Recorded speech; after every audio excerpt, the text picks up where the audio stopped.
So this sex must be used with responsibility. That means only for those who are going to get married.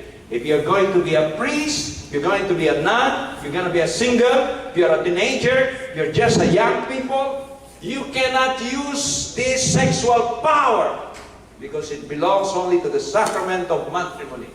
Unfortunately, people will use it out of curiosity. So they are robbing God of His honor and respect. So every time we do that, we desecrate God. Every time we have masturbation, we desecrate God. Every time we do this promiscuity, Satan keeps entering into us. Before we know it, the more we do it, the more Satan, the more devil. That's why sometimes for a young person who becomes so violent, we would exorcise 1,000 devils away from him. You don't want that, of course. But nobody told you about these things. Perhaps this is the only time that you hear these things. But somebody has to tell you that there is another beautiful things that people are not telling you. They're shutting your mouth to speak the truth. They're shutting your mouth to do what is beautiful. And so I'm telling you, because based on my experience with young people, they are at the mercy of commercial people. Those who have money, so they're using people. They will only succeed if we allow ourselves to be used. But as soon as we say, no more, no more, no more, this is the last time, this is it, I'm sorry, forget your money, go home. How many are young ladies like those university students? That they don't want to be taught what is wrong. They want to be taught only what is right. But nobody's teaching that because everybody's scared. Everybody's scared to be laughed at. Everybody's scared to be scoffed at. You are teaching something which is baloney for what? Purity. Devil in human form. With purity, all virtues grow. Again, with purity, because all virtues grow, you become a saint. So purity is identified by St. Alphonsus Liguori as holiness of life. She become very holy. So how easy it is to be holy. Just remain pure. And go to confession regularly. Find a good spiritual director who can understand you. Once you find this person, he's going to help you to go to heaven. So the advantage also is that these pure people, they become very powerful. Why are they powerful? One day, St. Dominic Savio, another 13-year-old saint. He's pure, he's still a virgin, he hasn't had any experience with sex. One day he was praying. Because he sees God, God tells him, tomorrow this person is going to die. Next month, that person is going to die. This sick person is going to die in 10 hours. This guy is going to be in prison by the next day. And St. Dominic Savio said, God, are you telling me these things? What am I going to do? You tell Don Bosco. Tell him to visit the sick because he's about to die. And Don Bosco would say, how do you know there is a sick person here? You're in bed. You're just dead in the Blessed Sacrament. How do you know? Don Bosco, I saw it all. I saw it all before Jesus. And Don Bosco understood, oh yeah, I understand. You're a pure guy, so you see God. I use this as our starting point because many of us now, we have forgotten the beauty of purity.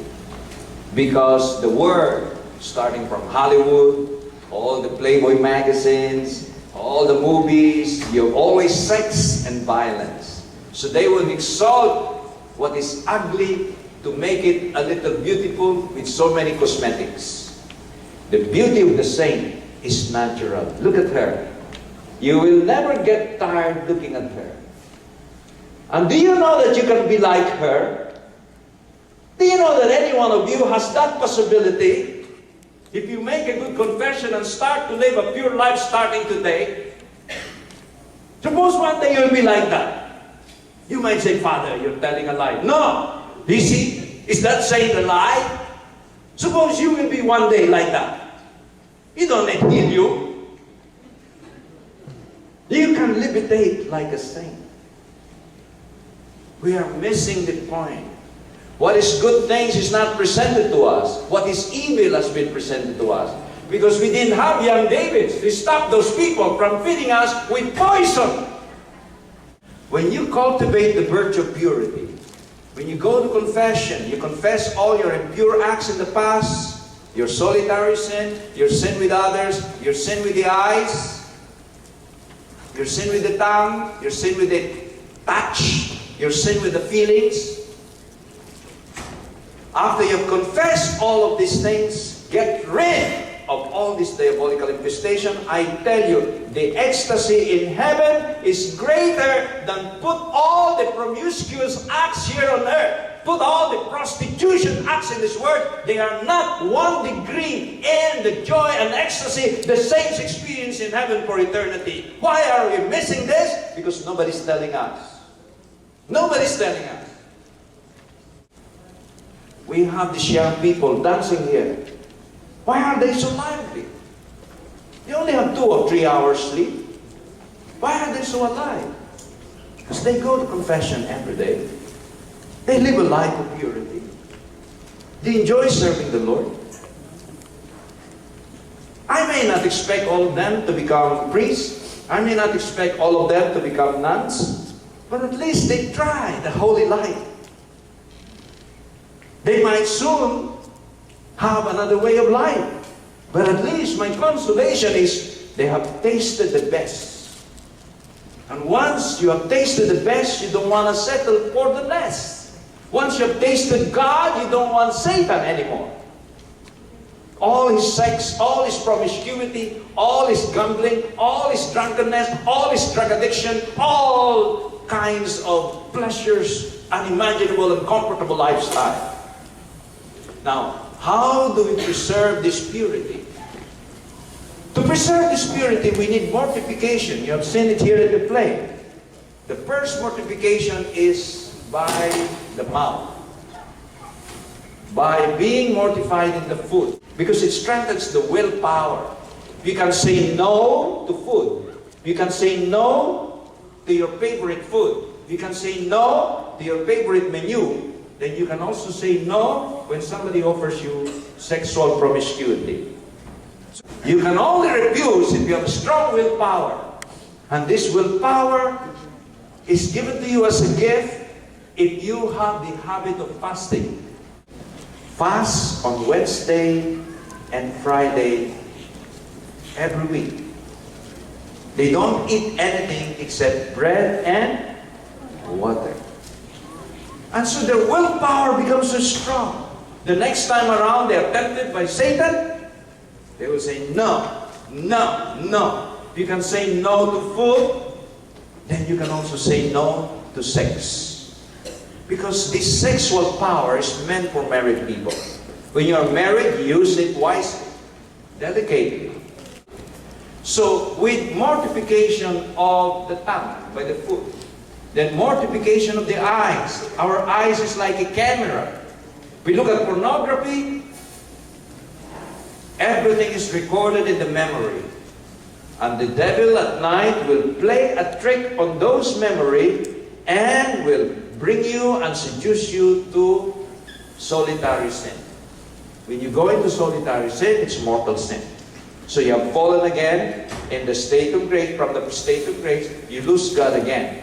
What is so advantageous about the state of grace? It makes us children of God, heirs of heaven. All our works are meritorious, and we become the temple of the Spirit. What happens if we are in the state of mortal sin? Makes us heirs of hell, makes us children of Lucifer. All our works are destructive wherever we go, and we are temple of Satan.